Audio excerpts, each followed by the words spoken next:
¿Qué tal amigos? ¿Cómo están? Nos reincorporamos a estas cápsulas ya que tenemos ahora temas nuevos. El Código Civil del Estado de Veracruz se acaba de reformar, incluye nuevas figuras jurídicas que ya estaban en la jurisprudencia pero que ahora se incorporan en el Código. El artículo 252 habla de la pensión compensatoria y nos señala qué es.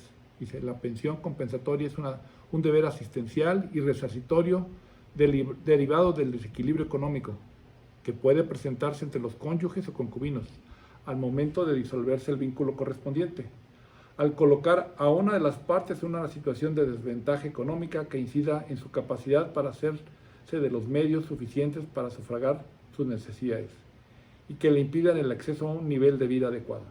El órgano jurisdiccional que determine la pensión compensatoria deberá tomar en consideración la pensión alimenticia, en este caso, que se otorguen ambas. Las causas por las cuales se podrá otorgar la pensión compensatoria serán la pérdida económica derivada de no haber podido durante el matrimonio dedicarse a uno de los cónyuges a una actividad remunerada o no haber podido desarrollarse en el mercado de trabajo convencional con igual tiempo, intensidad y diligencia que el otro cónyuge. Y dos, los perjuicios derivados del costo de oportunidad que se traducen en el impedimento de formación o capacitación profesional o técnica o impedimento de la inserción del mercado laboral y la correlativa pérdida de los derechos a la seguridad social, entre otros supuestos. Para otorgar la pensión se tendrán que tomar en cuenta la compensatoria, se tendrán que tomar en cuenta el estado, edad, de salud de los excónyuges y exconcubinos, la calificación profesional y posibilidades de acceso a un empleo, duración del matrimonio o el concubinato o dedicación pasada y futura a la familia y el hogar, colaboración con su trabajo en las actividades del excónyuge o exconcubino, medios económicos de uno y otros cónyuges o exconcubino, así como de sus necesidades, las obligaciones que tenga el deudor y la existencia de la doble jornada. Leído resulta un tanto complicado y no hay como en este caso mejor poner un ejemplo para ver a qué se trata. Vamos a poner un caso de la vida real y que señala así. El abogado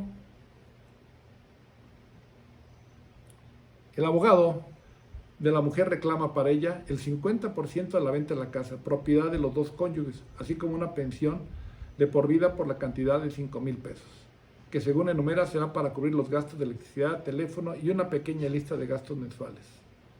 El abogado del hombre protesta alegando que su cliente no tiene por qué no tiene ninguna obligación hacia su mujer, toda vez que los hijos ya son mayores y están casados, y que ella bien puede ir a trabajar y mantenerse por sí misma, y que ella nunca contribuyó a la manutención de esa casa, ni aportó ningún dinero para la compra de la misma. El juez, al escuchar ambas partes, se queda indeciso por un momento, leyendo los documentos. De pronto se escucha a la mujer llorando y le dice: ¿qué le pasa, señora? Señor juez, yo creo que es cierto, así que voy a aceptar la sentencia de divorcio sin ninguna obligación de parte de mi marido hacia mi persona. Después de todo, yo bien pudiera ser una mujer profesional e independiente.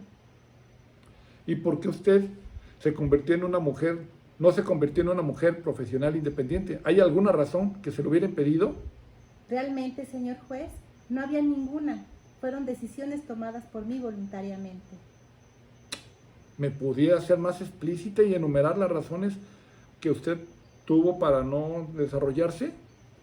Bueno, cuando me casé, yo acababa de graduarme de la prepa. Mi intención había sido estudiar enfermería, pero no había dinero para pagar los gastos de dos personas estudiando. Así que yo le dije a mi esposo que estudiara él y luego lo haría yo. Bien, ¿y qué pasó? Cuando él se graduó de ingeniero, ¿por qué usted no siguió estudiando? Pues verá, él me pidió que tuviéramos nuestro primer hijo, ya que llevábamos 5 años casados y aún no lo teníamos. ¿Pero qué pasó después?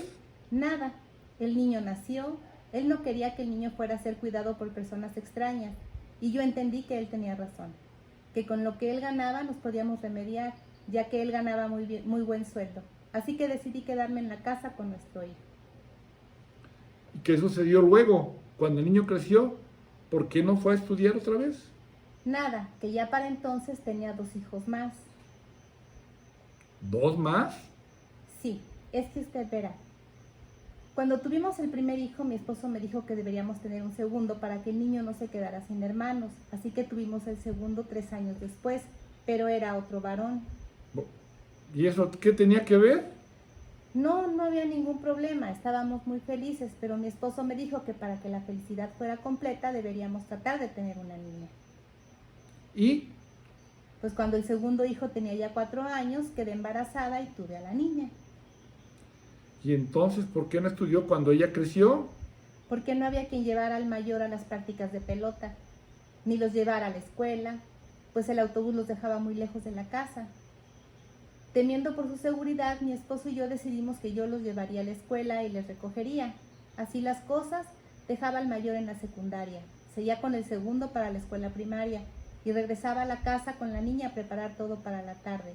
Cuando les recogía, dejaba al mayor en las prácticas de judo y al otro en las de fútbol y seguía con la niña para las de ballet.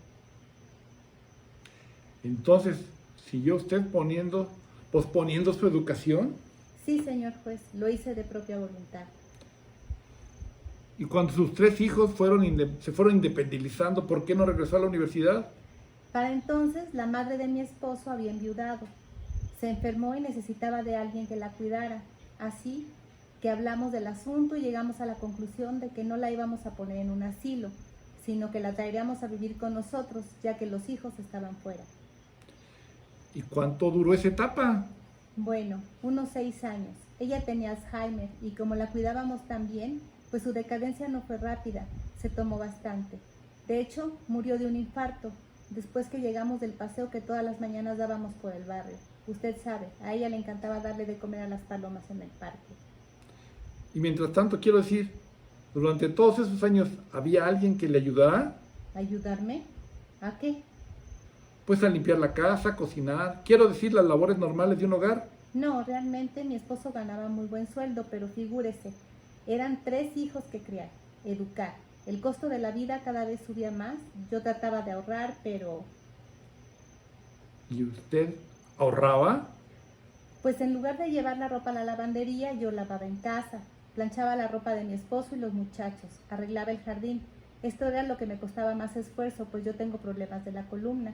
Pero siempre una hace su esfuercito y le aseguro que nuestro jardín no tenía nada que envidiarle al de nadie en nuestra calle. ¿Y quién cocinaba? ¿Usted también? Por supuesto, mi esposo odiaba la comida de los restaurantes. Como él tenía que almorzar fuera con sus clientes tantas veces, pues decía que nada como la comida que yo le preparaba. Y por supuesto usted iba a esas comidas. ¿A qué comidas? A las de su esposo con sus clientes. No, no tenía tiempo. Precisamente fue en una de esas comidas que conoció a Patricia, ¿Patricia? ¿Quién es Patricia? su amante, la joven con quien se va a casar cuando terminemos el divorcio. ¿Y cómo usted sabe que se va a casar con ella? Porque me encontré con ellos en casa de unos amigos comunes el día que estaban dando la noticia de su compromiso. Ese es el caso. El juez se quedó mirando a la mujer y al esposo. Se levantó, cogió los foldes con todos los papeles y se retiró. Todos se quedaron mirando unos a otros. Algunos escogió los hombros y se sentaron a esperar a que regresara. Al poco rato el juez regresó, se sentó y se ajustó las gafas. Entonces cerró los expedientes, los puso a un lado y dijo: Señora, yo he revisado cuidadosamente estas demandas y he llegado a la siguiente conclusión. Primero, el divorcio se le adjudica con fecha efectiva a partir de hoy. Su esposo no tiene que pasarle una pensión. Y al oír esas 2 decisiones, el abogado y el marido se miraron con inteligente regocijo. Pues el 3, todavía no acabo. Se queda de dueña absoluta usted de su casa. El Mercedes-Benz, propiedad de su esposo, de su ex esposo. La cuenta de ahorros, la de cheques, las cuales pondrán a su nombre inmediatamente y de las cuales él no podrá tocar un centavo o lo tendrá que devolver, así como la declaro beneficiaria absoluta de sus seguros de vida, de sus planes de retiro, así como es obligación de su esposo seguir pagando por su seguro médico hasta que usted muera.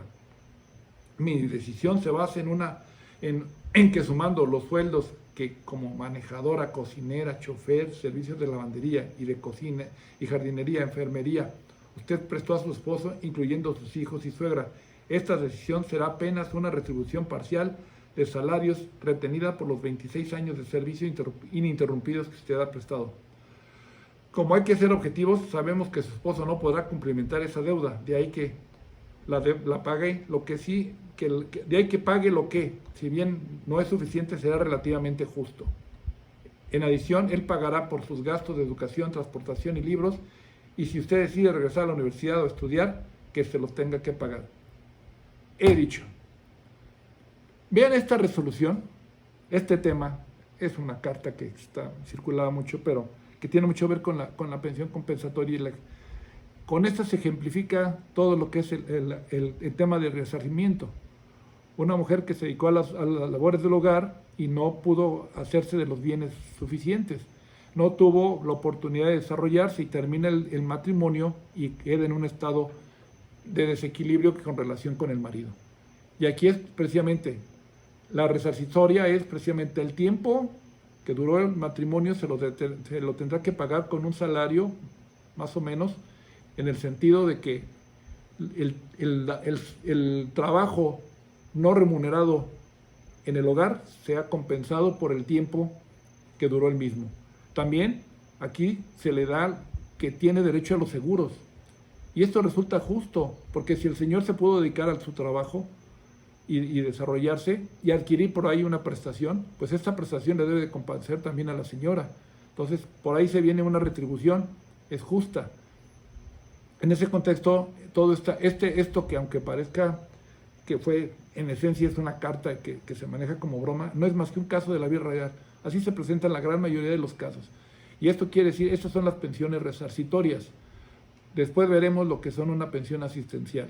Pero por el momento, aquí ya damos por concluido este adelanto sobre esta reforma que es trascendente porque es sobre derechos humanos y con perspectiva de género, cuestión que no se había visto. En este caso, el Código Civil del Estado de Veracruz da un paso adelante y se incorpora la modernidad en este tipo de temas. Pues muchas gracias y que pasen muy buenas tardes.